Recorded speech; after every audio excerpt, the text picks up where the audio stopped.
Unbox tayo ng ating bagong nabili na at hindi lang yan dahil meron pang yan,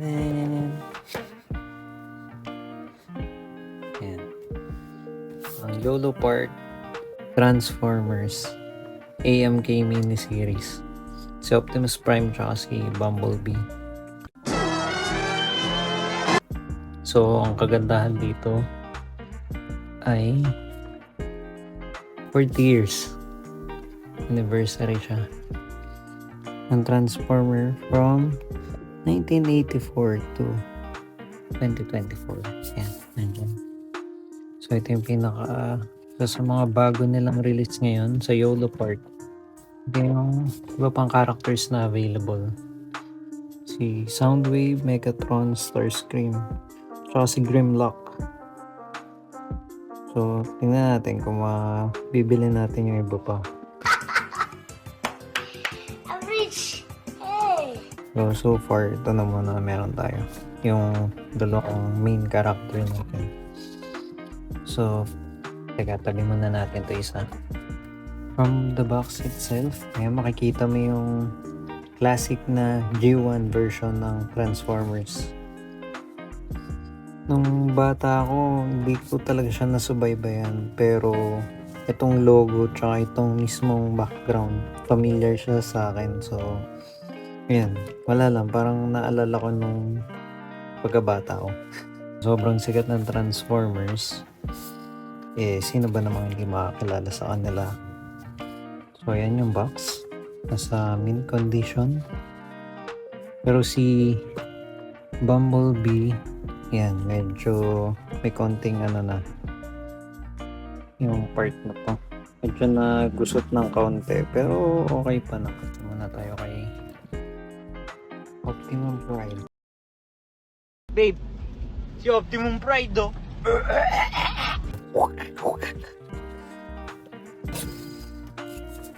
So, ayan. Ito. Alisin na natin si Bumblebee. Diba?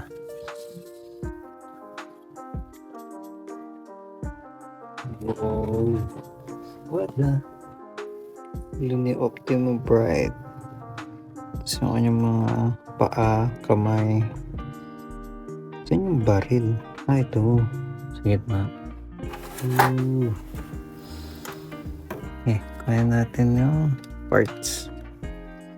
Wow, gaan. Hollow plastic siya.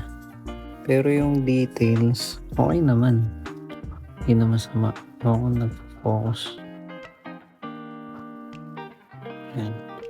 Details, hindi na masama. Ganda. Pero dun sa box, titingnan mo. Yan o. Kulay silver siya. Tapos dito itim. So, hindi ko alam kung bakit ganun. So, ginawa na lang nilang same. So, ito yung kanyang leg. Meron siyang sobrang paint dito sa part na to. Pero okay lang. Ayan natin yung kamay. Hindi na masama. Actually guys, mura to in fairness. Kaya napabili tayo. Kasi compare mo sa iba. Pwede na! Sa ganitong quality, sulit na sa price. Yan. Tingnan nyo. Di na masama. Assemble na natin para actually mabilis lang siya. Yan pinag-ano lang talaga. Puro mga ball joint lang naman. So, gagana mo lang. So, yan, ganyan lang natin. Hindi ko lang kung tama yung pagkalusot ko. Yan na ba yun? Wait lang. Nakalimutan ko nga pala guys. May kasama tong manual. Kaya pala tayo nagpapakahirap sa buhay. Yan, may kasama siyang QR code. After sales. Fairness ha. Yan sila after sales. Tapos to, Yung pinaka-manual. Oh, bangis. Oh, nice. Ito pala eh. Papakahirap tayo. Baka mabali. Actually, para siyang ano. Para siyang Gundam. Ganun. Nag-assemble. Baka maputol. Ay, naalala ko, nakatakot. Pero sa manual, hindi sinasabi. Ito muna tayo sa kanyang paa. Ayun. So, kailangan niya talaga mag-click.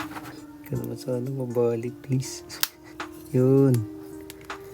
So, yung sa kamay, ganun din, feeling ko. Yun. Tanda lang yung alalay lang. Mukha todo ang pressure. Yan. Yan na. Bubuo na. Then, dito tayo sa paa. First yun. Basta lumusot na doon sa mismo ano. Oh no. Parang lumuwag. Try natin tong iba yung nasa box. Nakasuntok. Oh, ito mabilis. Okay natin. Bustig.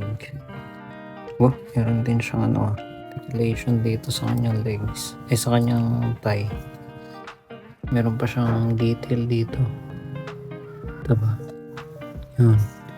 YOLO Park. Hasbro 2024. So, ayan. Fresh na fresh. This 2024. Kanilang AMK mini series. At ang size nga pala nito ay 12 cm. Ano lang naman siya.